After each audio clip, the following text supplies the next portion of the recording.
रामजी कोंडदेव, बाळकृष्ण पंत, रघुनाथ पंत, शामराज पंत अशा अनेक कर्तबगार माणसांच्या नेतृत्वाखाली महाराज बालवयापासूनच घडू लागले.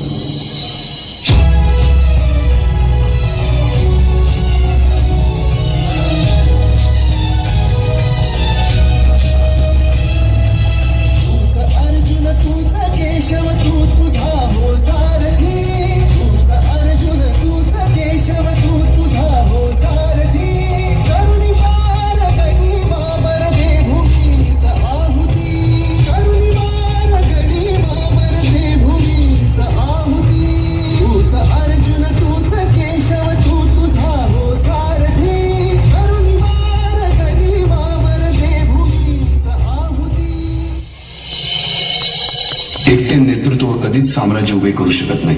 त्यासाठी तशी कर्तबगार माणसे, निष्ठावान मावळे घडवावे लागतात. शिवरायांनी असे सवंगडी त्या वयापासूनच पारखायला सुरुवात केली. तानाजी मालुसरे, सूर्याजी मालुसरे, यसाजी कंक, सूर्याजी काकडे, बाजी जेदे आणि अशा अनेक सवंगड्यासमोर शिवबांनी शपथ घेतली स्वराज्याची, शपथ घेतली स्वराज्याच्या बांधणीची.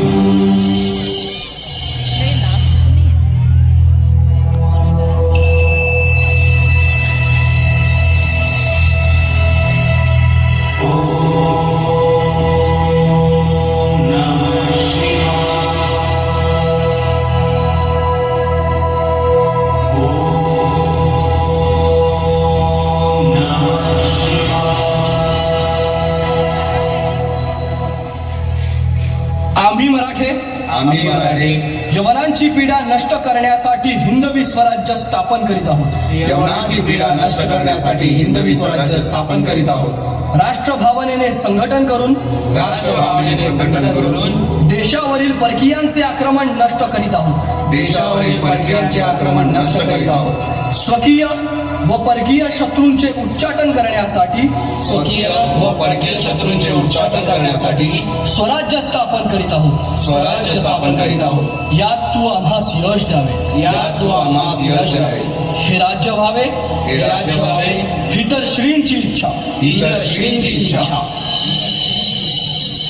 रायरेश्वरासमोर शपथ घेतली आणि स्वराज्याची गोडदोड सुरू झाली. तोरणा किल्ला घेऊन स्वराज्याचे तोरण बांधले. पुढे मुरुंब देवाचा डोंगर, कुवारी गड, सुभान मंगल, कोंढाणा, शिरवळचा किल्ला, पुरंदर आणि 12 मावळ स्वतंत्र झाला. पुढे राजांनी पराक्रमाने जावळी देखील घेतली. परंतु त्यानंतर स्वराज्यावर ओढवले भले मोठे संकट. ते संकट म्हणजे अफजल खान.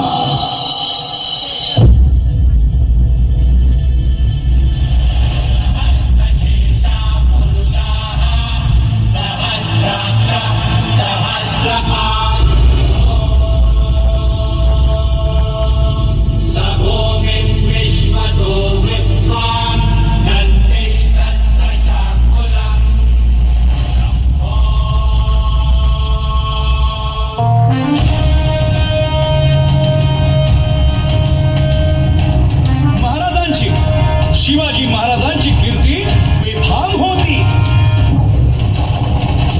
महाराजांची कीर्ती बेफाम, भोल्या भोल्यांना फुटला घाम.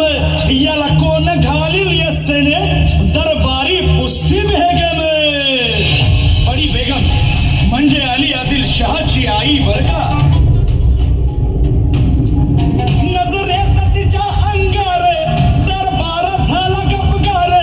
कुणी घेईना पुढाकार, साऱ्यांनीच मानली हार. इतक्यात अचानक एक सरदार उठला, बोलला, हम लाएंगे शिवाजी को. आणि त्यानं विडा उचलला. नवतेच अफजल खाने, या नवतेच अफजल खाने. जिता जागता जणू सहिताने. कान बोलला छाती ठोकून, शिवबाला टाकतो चिरडून.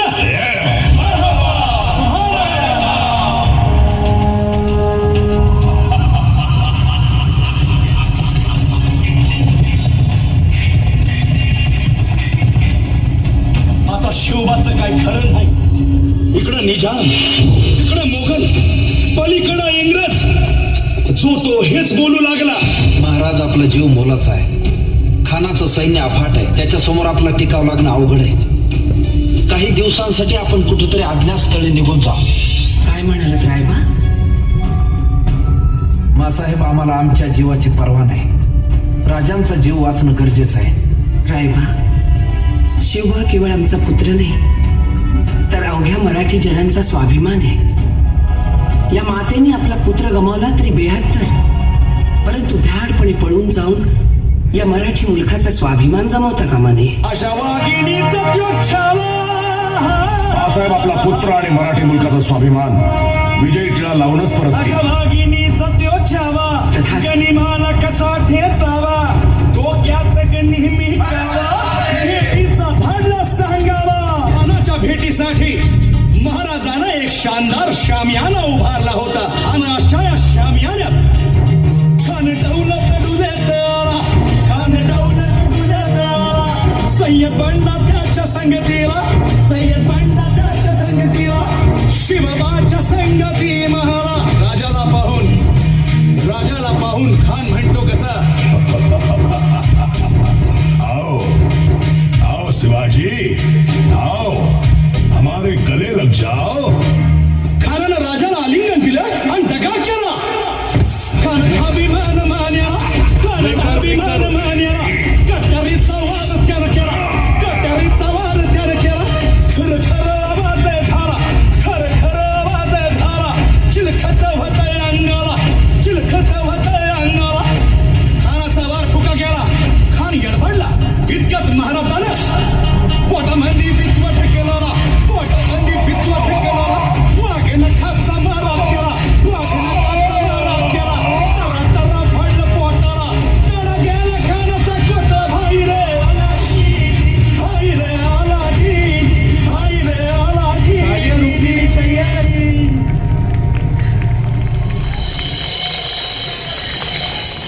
अफजल खानाच्या वधानंतर महाराजांनी स्वराज्यवाढीची मोहीमच हाती घेतली. पाहता पाहता पन्हाळ्यापर्यंतचा प्रदेश जिंकून घेतला, कोकणही ताब्यात घेतले. सर्वत्र फक्त विजयच विजय दिसू लागला. हिंदवी स्वराज्य वाढू लागले.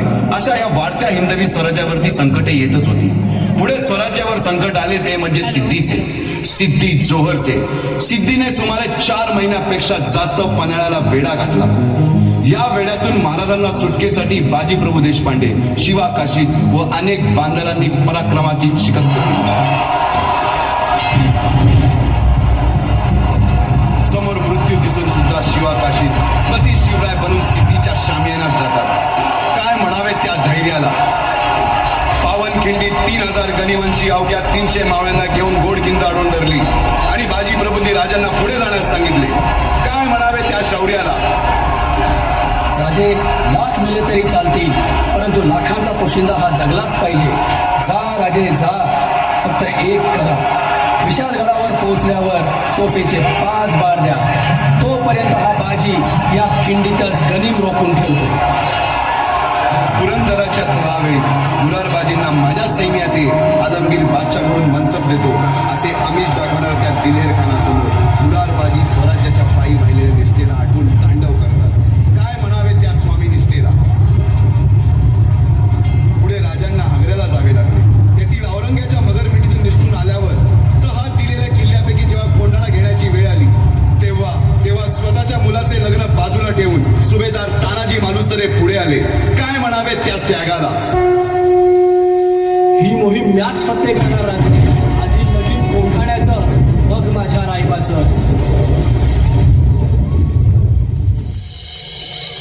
अशा या स्वराज्याच्या यज्ञकुंडात अनेक महावीरांनी शौर्याची, निष्ठेची, त्यागाची संहिता धारण करून आहुती घेतली.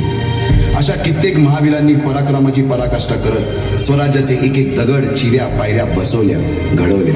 एक एक बुरुज बांधला गेला आणि आता वेळ आली त्या बांधलेल्या भक्कम गडावर विजयश्री धारण केलेला भगवा ध्वज चढवण्याची, म्हणजेच आपल्या महाराजांच्या, शिवरायांच्या राज्याभिषेकाची.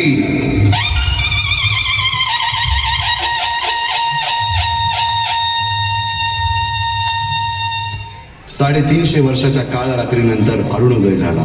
भगवंतांनी दिलेला शब्द खरा झाला. हिंदवी स्वराज्य स्थापन करणारा, यवनांची पीडा नष्ट करणारा जाणता राजा राज्याभिषेकासाठी सज्ज झाला.